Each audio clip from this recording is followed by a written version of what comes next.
How to turn off chat in Rise of Kingdoms. Hi everyone, welcome back to another video from Crazy Gamer. Today in this video, I'm gonna guide you through how you can easily turn off or manage chats in Rise of Kingdoms super quick and easy.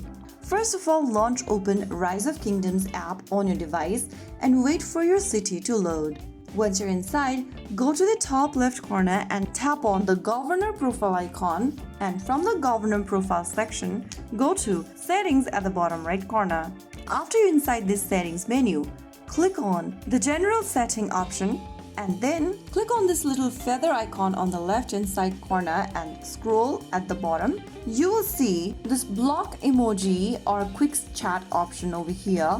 Simply go ahead and toggle on the button right next to it. Now, after activating this button, this will block all emojis and quick chats sent by other players. This option will automatically deactivate after 24 hours, so it is only temporary.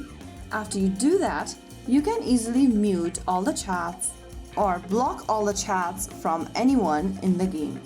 So that's how it's super easily done. If you found the video helpful, don't forget to like, share and subscribe to our channel. I will be back again in the next video. Stay tuned till then.